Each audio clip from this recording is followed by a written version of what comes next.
નમસ્કાર ખેડૂત મિત્રો, આજે આપણો જે વિડીયો છે તે મિત્રો ખાસ કરીને જે દિલ્હી અને હરિયાણાના જે ખેડૂતો છે, હરિયાણા પંજાબના જે ખેડૂતો દ્વારા જે ખૂબ જ મોટું અને ખૂબ ઘણા લાંબા સમયથી જે ખેડૂત આંદોલન ચલાવવામાં આવી રહ્યું છે તેના વિશે આજે આપણે માહિતી મેળવવાના છીએ. તેના જે લેટેસ્ટ અપડેટ નવા સમાચાર શું છે, મોદી સરકાર આંદોલન વિશે શું કહી રહી છે તેના વિશે આપણે માહિતી મેળવવાના છીએ અને ખેડૂત આગેવાન શ્રવણસિંહ પંઢેર શું કહી રહ્યા છે તેના વિશે વાત કરવાના છીએ. વિડીયોને અંત સુધી જોજો ખેડૂત મિત્રો. આવો વાત કરીએ તો મિત્રો, સુપ્રીમ કોર્ટે પહોંચ્યો છે ખેડૂત આંદોલનનો મામલો.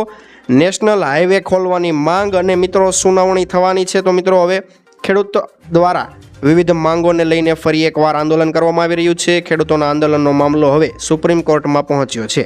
ખેડૂતો તેમની માંગણીઓને લઈને સતત વિરોધ પ્રદર્શન કરી રહ્યા છે અને આજે દિવસભર શંભુ બોર્ડર પર ખેડૂતોએ વિરોધ પ્રદર્શન કર્યું હતું.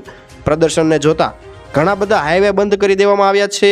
હાઈવે બંધ કરવાને લઈને સુપ્રીમ કોર્ટમાં અરજી દાખલ કરવામાં આવી છે. પિટિશનર ગૌતમ લુથરાએ સુપ્રીમ કોર્ટમાં અરજી દાખલ કરી છે.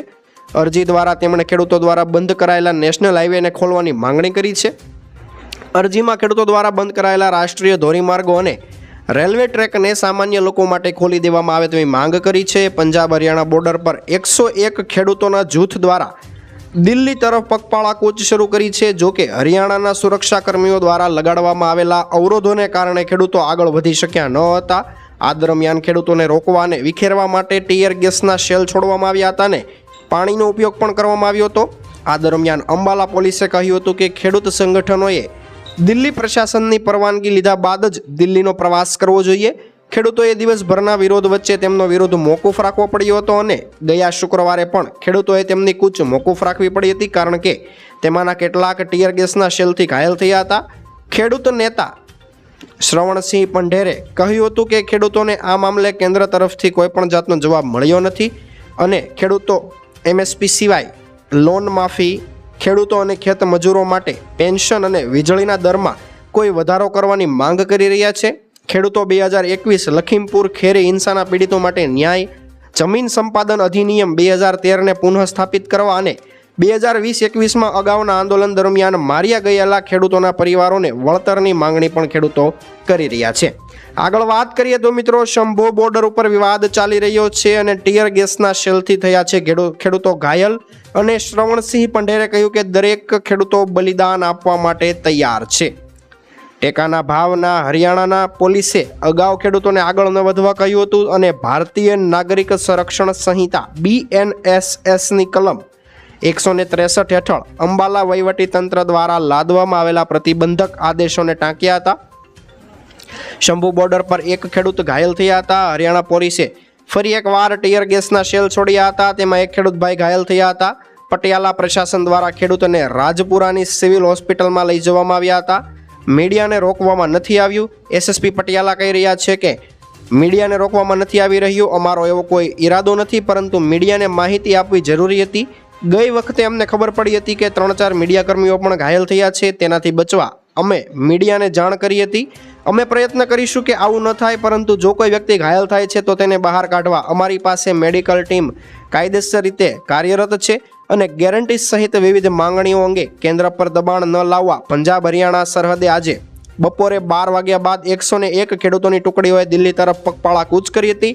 જોકે થોડા મીટર ચાલ્યા બાદ તેને હરિયાણા પોલીસે બેરિકેડ પર અટકાવ્યા હતા. હરિયાણા પોલીસે ખેડૂતોને પગપાળા કૂચ કરવાની પરવાનગી બતાવવા કહ્યું હતું. ત્યારે પંઢેરે કહ્યું કે અમે કોઈ પણ પ્રકારના બલિદાન માટે તૈયાર છીએ. શંભુ બોર્ડર પર ખેડૂત નેતા શ્રવણસિંહ પંઢેરે કહ્યું કે અમારે 101 ખેડૂતો અને મજૂરોનું જૂથ પહોંચી ગયું છે. અમે યાદી જાહેર કરી દીધી છે. જો તેઓએ એટલે કે પોલીસે નક્કી કર્યું છે કે પોલીસ ખેડૂતોને આગળ વધવા દેતા પહેલાં IDની તપાસ કરશે તો તેમણે અમને જણાવવા જોઈએ કે અમે સહકાર આપીશું. તેમણે કહ્યું કે અમે શિસ્ત બતાવી છે અને ભવિષ્યમાં પણ શિસ્ત બતાવીશું. આજે વધુ ટીયર ગેસનો ઉપયોગ પોલીસ કરી રહી છે, કારણ કે પવન ખેડૂતો તરફ ફૂંકાઈ રહ્યો છે. કોઈ પણ પ્રકારના બલિદાન માટે ખેડૂતો તૈયાર છે. તેઓ PM પર નિર્ભર છે, એટલે કે પ્રધાનમંત્રી પર નિર્ભર છે કે જેમની પાસે અમારી સમસ્યાઓનું સમાધાન છે. કાં તો તેઓ આ કરે અથવા તો અમને દિલ્હી તરફ કૂચ કરવા દો. હરિયાણા પ્રશાસન અને ખેડૂતો વચ્ચે ચાલી રહેલી ચર્ચા વચ્ચે અન્ય ખેડૂતો અને લોકોને પાછળથી આવતા જોઈને હરિયાણા પોલીસે સતત 4 થી 5 વધુ ટીયર ગેસના શેલ છોડ્યા હતા. ખેડૂતોની સાથેની ચર્ચામાં હરિયાણા પોલીસે કહ્યું કે આ ખેડૂતો 101 જૂથોની યાદીમાં સામેલ કરવામાં નથી આવ્યા. તેમને જ સોંપવામાં આવ્યા હતા. ન તો આ ખેડૂતોની તપાસમાં સહકાર આપી રહ્યા છે અને ન તો કોઈ ખેડૂતોની ઓળખપત્ર બતાવી રહ્યા છે. આગળ વાત કરીએ તો ખેડૂતોએ દિલ્હી કૂચ સ્થગિત કરી દીધી છે મિત્રો. બેઠક બાદ એક મહત્વનો નિર્ણય જાહેર થઈ શકે છે અને આગળ આપણે નિર્ણય શું જાહેર થઈ શકે છે અને શું જાહેર કરેલો છે નિર્ણય તેની પણ વાત કરીશું. દિલ્હી સરહદ પર કૂચ કરી રહેલા પંજાબ હરિયાણાના ખેડૂતો પર ટીયર ગેસના શેલ છોડ્યા બાદ અગાઉ પોલીસે ખેડૂતો પર પુષ્પવર્ષા કરી હતી. ખેડૂત નેતા સરવણસિંહ પંઢેરે જણાવ્યું હતું કે આજે જઠ્ઠા પાછા ખેંચવાનો નિર્ણય લેવામાં આવ્યો છે અને બેઠક બાદ આગળનો સમયપત્રક જાહેર કરવામાં આવશે. તેમણે એવો પણ આક્ષેપ કર્યો હતો કે ફૂલોની પાંખડીઓના વરસાદ પછી માત્ર 2 મિનિટ પછી પોલીસે ટીયર ગેસના શેલ છોડીને ભોળા ભાળા ખેડૂતોને ફસાવી લીધા હતા અને તેમના પર હુમલો કર્યો હતો. આ ઘટનામાં 8 થી 9 ખેડૂતો ઘાયલ થયા છે. તેમને પીજીઆઈમાં દાખલ કરવામાં આવ્યા છે. સરકાર ખેડૂતોની માંગણી ઉપર જરાક પણ ધ્યાન નથી આપી રહી. દિલ્હી ચલો આંદોલનના ભાગરૂપે હજારો ખેડૂતો પંજાબ અને હરિયાણાની સરહદ પરથી દિલ્હી તરફ જવાનો પ્રયાસ કરી રહ્યા છે. ખેડૂતો કૃષિ કાયદાને રદ કરવા અને એમએસપી માટે કાનૂની ગેરંટીની માંગ કરી રહ્યા છે. ખેડૂત સંગઠનોએ સ્પષ્ટ કહી દીધું છે કે તેઓ શાંતિપૂર્ણ રીતે વિરોધ કરી રહ્યા છે, પરંતુ જો તેમની માંગણીઓની અવગણના કરવામાં આવશે તો તેમનું આંદોલન વધુ તીવ્ર બની શકે છે. પોલીસે સરહદ પર ખેડૂતોને રોક્યા હતા. પોલીસ કહે છે કે ખેડૂતો પાસે આગળ જવાની પરવાનગી નથી અને જો કે ખેડૂતોએ કહ્યું છે કે તેઓ વિરોધ કરવા માટે સ્વતંત્ર છે. ખેડૂત માટે એક સારા સમાચાર કહી શકાય તો કિસાન નિધિની રકમમાં 6,000 રૂપિયાથી 12,000 રૂપિયાનો વધારો કરવામાં આવી શકે છે. ખેડૂતોની સાથે એટલે કે ખેડૂત આગેવાનની સાથે નાણામંત્રીની શું વાતચીત થઈ, ભારતના ખેડૂત સમાજના અધ્યક્ષ અજયવીર જાખરે દ્વારા શું વાતચીત કરવામાં આવી છે તેની વિશે પણ આજે વાત કરવાના છીએ મિત્રો. તો ખેડૂતો સાથે નાણામંત્રીની શું વાત થઈ? ભારત ખેડૂત સમાજના અધ્યક્ષ અજયવીર જાખરે કૃષિ ઉત્પાદકતા અને ખેડૂત કલ્યાણને પ્રોત્સાહન આપવાની જરૂરિયાત પર ભાર મૂક્યો છે.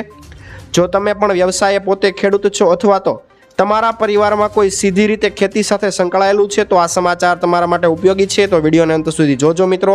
તમે કઈ જગ્યાએથી વિડીયોને જોઈ રહ્યા છો અમને કમેન્ટ કરીને જણાવી દેજો.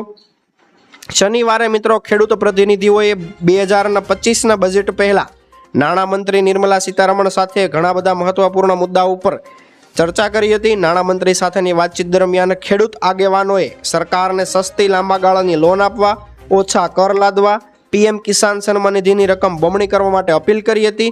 તો મિત્રો ખેડૂત આગેવાનોએ માંગ કરી છે કે વ્યાજ દર ઘટાડીને 1% કરવામાં આવે. આ સમયગાળા દરમિયાન નાણાપ્રધાનને કરવામાં આવેલી મુખ્ય માંગણીઓમાં કૃષિ લોન પરના વ્યાજ દરને ઘટાડીને 1% કરવામાં આવે અને પીએમ કિસાન સન્માન નિધિના હપ્તાને 6,000 રૂપિયાથી લઈને 12,000 રૂપિયા સુધી વધારવામાં આવે તેવી માંગ ખેડૂત સંગઠનો દ્વારા કરવામાં આવી છે. પ્રધાનમંત્રી ફસલ વીમા યોજના હેઠળ નાના ખેડૂતોને શૂન્ય પ્રીમિયમ પાક વીમાની માંગણી કરી હતી. કરવેરા સુધારણા કાર્યક્રમ હેઠળ હિતધારકોને કૃષિ મશીનરી, ખાતર, બિયારણ અને દવાઓ ઉપર જીએસટી મુક્ત કરવાની માંગ કરી હતી. અને મિત્રો જીએસટી 18%થી ઘટાડીને 5% કરવાની માંગણી પણ કરી છે. પીએચડી ચેમ્બર ઓફ કોમર્સ અને ઇન્ડસ્ટ્રીએ જંતુનાશકો એટલે કે દવાઓ ઉપર જીએસટી 18%થી ઘટાડીને 5% કરવાની માંગણી કરેલી છે. જાખરે 8 વર્ષ માટે વાર્ષિક 1,000 કરોડનો લક્ષિત રોકાણ વ્યૂહરચનાનો પ્રસ્તાવ મૂક્યો હતો. રાષ્ટ્રીય કૃષિ ઉત્પાદકતા વધારવા માટે સોયાબીન અને સરસવ જેવા ચોક્કસ પાકો પર ધ્યાન કેન્દ્રિત કરે છે. ભારતીય કિસાન યુનિયન એટલે કે BKUના પ્રમુખ ધર્મેન્દ્ર મલિકે જમીનનું ભાડું, ખેતરનું વેતન અને કાપણી પછીના ખર્ચનો સમાવેશ કરવા માટે લઘુત્તમ ટેકાના ભાવ પદ્ધતિની સમીક્ષા કરવાની માંગ પણ કરી હતી. આ હતા આજ સુધીના મુખ્ય સમાચાર, ખેડૂત આંદોલન વિશેની માહિતી. ફરી એકવાર નવા સમાચાર સાથે મળીશું. ત્યાં સુધી જોતા રહો આપણી YouTube ચેનલને. જય કૃષિ વિજ્ઞાન.